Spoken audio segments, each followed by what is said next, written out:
Madam President, Senator from Michigan. first of all, I have to say, wouldn't you know I get laryngitis, right? And for somebody who's in elected office, we know that that's not a good thing. So please bear with me. And I want to thank Chuck so much for his comments this morning and for being a dear friend.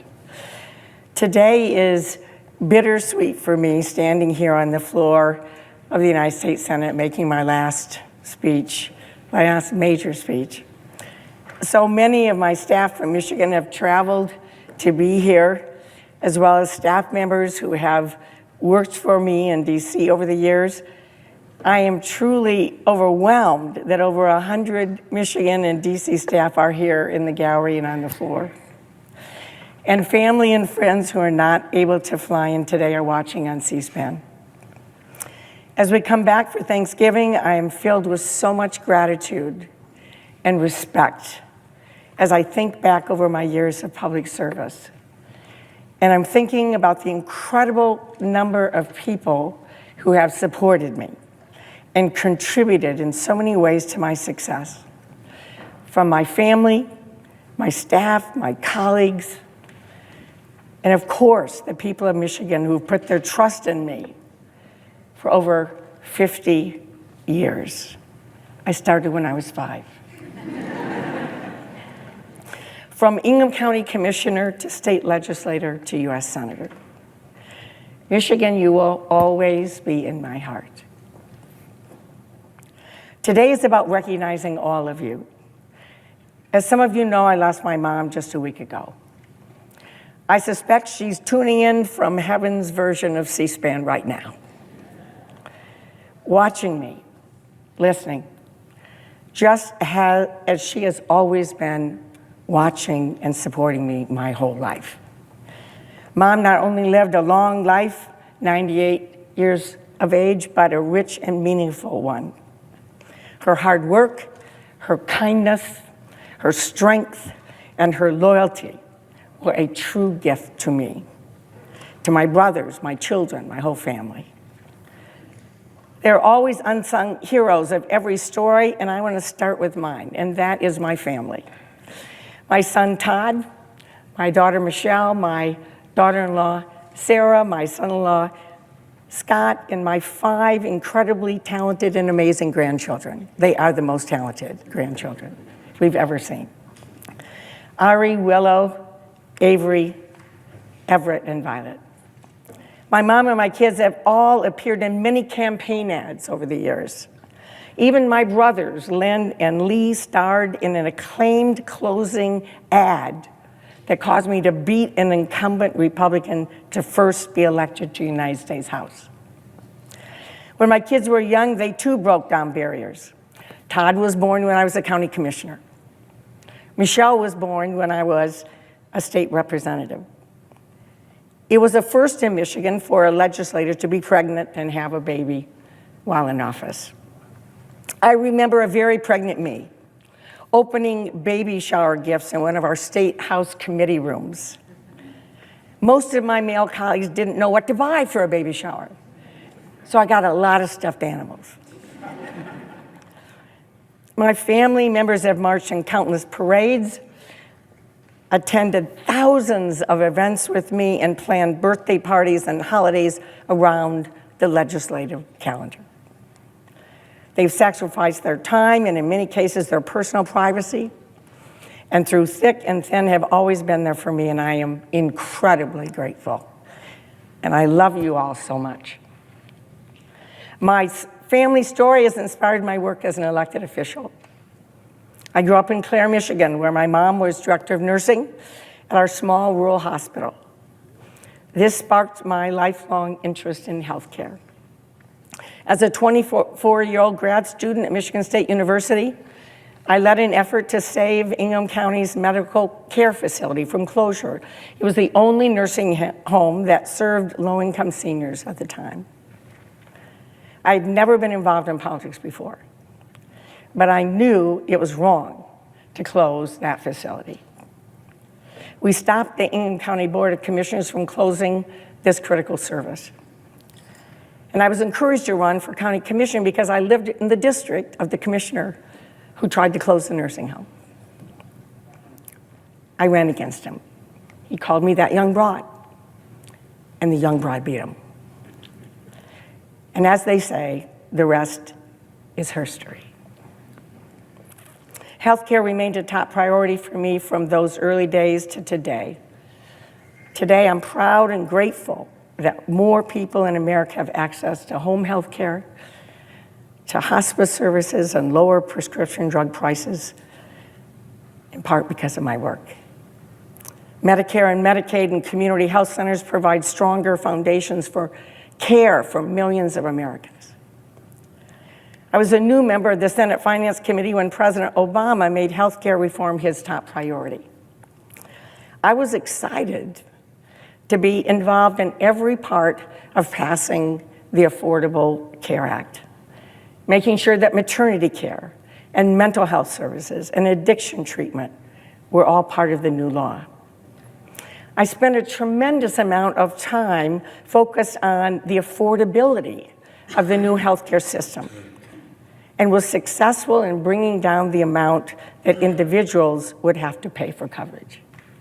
I considered it a badge of honor during the final vote in committee when then Chairman Baucus turned to me and said, "Here we have Senator Affordability."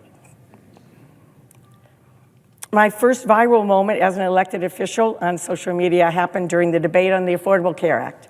And my great friend Amy Klobuchar has often told this story.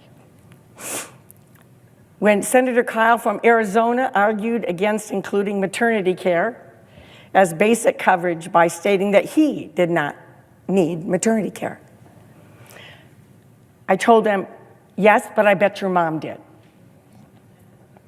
The public outcry that happened after that ensured to this day that maternity care is part of the Affordable Care Act. There has been no healthcare issue more profoundly influenced by my own family's life and experience than the issue of mental health. My father had a bipolar disorder that went undiagnosed for many years, like so many people. Our lives were changed when the drug lithium became available, and my dad had the support he needed to manage his disease and move forward with his life. I saw what happened when someone did not get the help they needed, and I saw what happened when they did. This experience fueled my passion to reduce the stigma on mental health and mental illness, and as I've often said, we need to treat healthcare above the neck the same as healthcare below the neck. I worked on this issue in the early days of my career chairing the Mental Health Committee in the Michigan House of Representatives. Later, I was honored to team up with Senator Roy Blunt for a 10-year effort to transform how we fund mental health and addiction services. This has been my passion and my most meaningful achievement. On the 50th anniversary of President Kennedy signing the Community Mental Health Bill, the last bill he signed before his death, Senator Blunt and I introduced and spoke here on the Senate floor about our new legislation, the Excellence in Mental Health and Addiction Treatment Act. President Kennedy envisioned a world where people wouldn't be housed in asylums, as they were called at the time, but would get the treatment and the care they needed in their community. The first part of his vision was implemented over the past 50 years. Mental hospitals closed.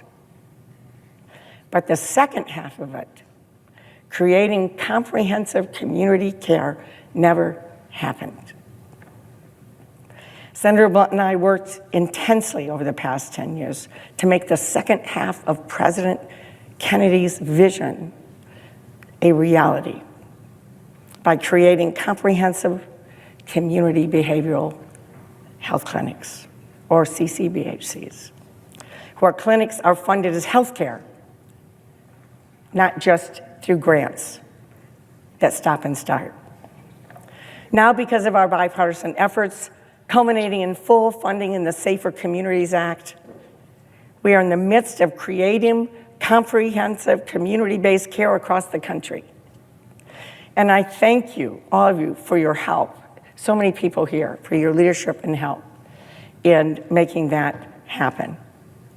We now have more than 500 community behavioral health clinics providing care across the country, with more being created every day.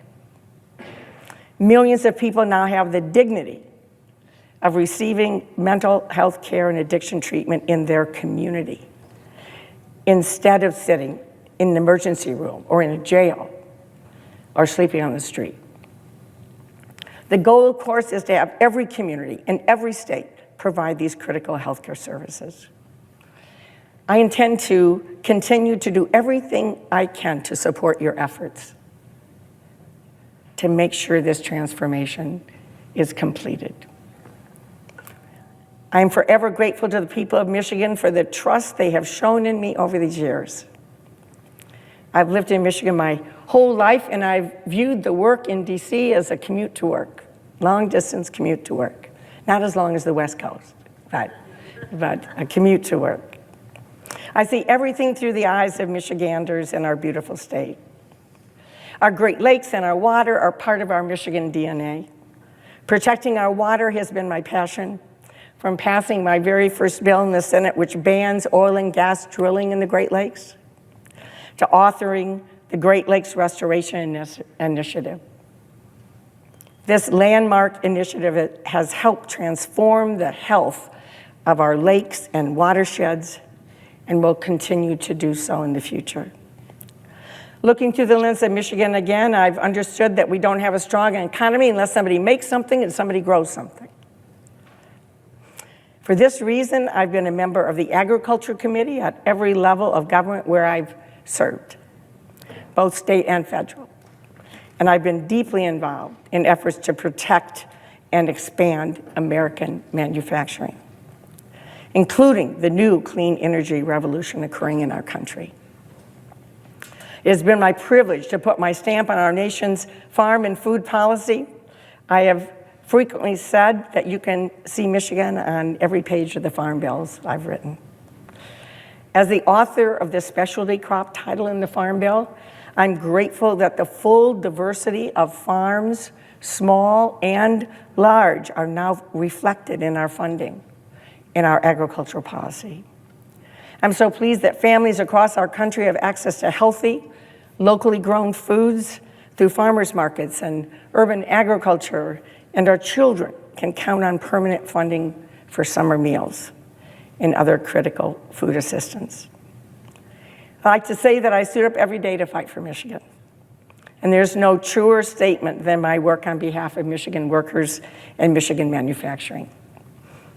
I'm so proud to have championed the auto rescue in 2009, to change tax incentives to invest and make things in America, and toughen our laws to support American manufacturing. I know we have the best workers in the world. And I know also that Michigan manufacturing is well positioned to prosper in the future.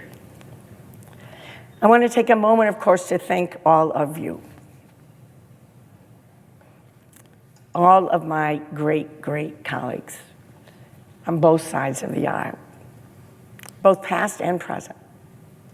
So many of you have been wonderful partners in getting things done. And I'm so grateful for your friendship. I'm especially grateful for my Michigan partners. First, the amazing Carl Levin. And now my dear friend, Gary Peters. I like to say we're the 1-2 punch for Michigan. As we all know, to be effective, it's not necessary to agree with someone on everything. In fact, I don't agree with anybody on everything.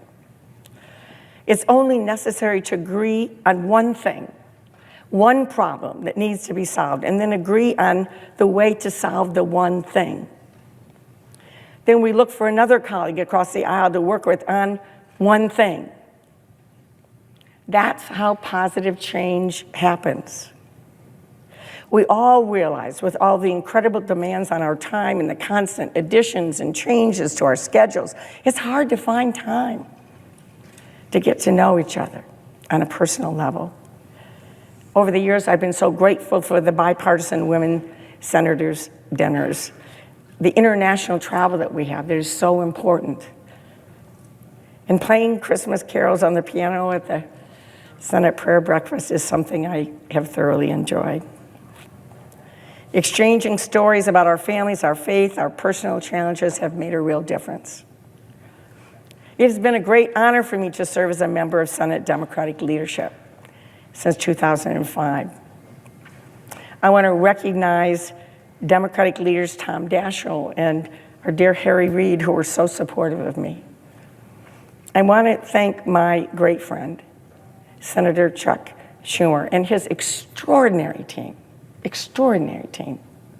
Chuck loves the United States Senate, and he loves our country with every bone in his body. And I'm so appreciative of his leadership and tireless work and friendship. When I announced my retirement nearly 2 years ago, I said I was ready to pass the torch to a new generation of leaders. And I couldn't be prouder to pass the torch to Michigan's new Senator-elect Elissa Slotkin. I know she will have the heart and the talent for this job and will do great things for our state and our country. I've thought long and hard about how to express my gratitude to the smartest, hardworking staff that I could ever have imagined.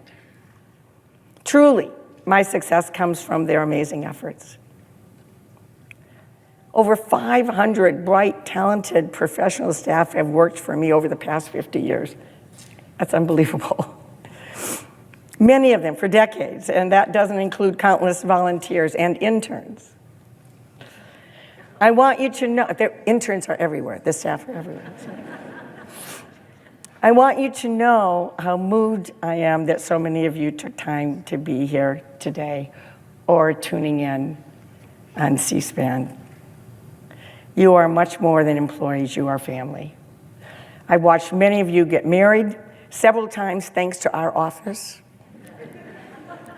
and watched our children grow up, your children grow up as well.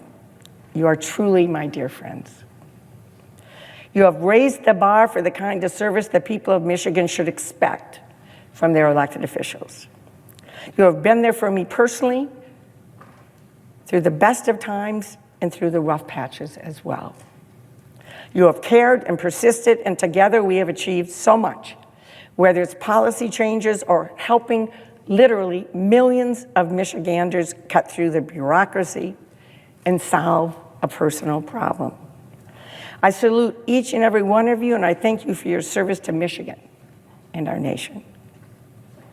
I'm passing the torch to you because I know you will continue to care about people and public service and do great things. I could not have done this without you. As I close, I want to acknowledge the important moment that we are in as a country. We all know there's great division, promoted by so many who want to gain their own power at America's expense. Yet we have so much in common. We all love our children and want the same things for them to be successful. We all want safe communities and a chance to be rewarded for our hard work. We can heal the divide and work together if we just look for that one thing that we can agree on to make our lives better and get it done. And then we can look again for that one thing. If we don't let the haters divide us, we can rebuild trust with one another and be the America we want to be. This is my hope and my prayer for all of us. As I begin this next chapter in my life, my heart is truly filled with gratitude. To my family, my colleagues, my staff, to the great people of Michigan. Thank you one and all from the bottom of my heart. It's been an honor to serve you. Thank you.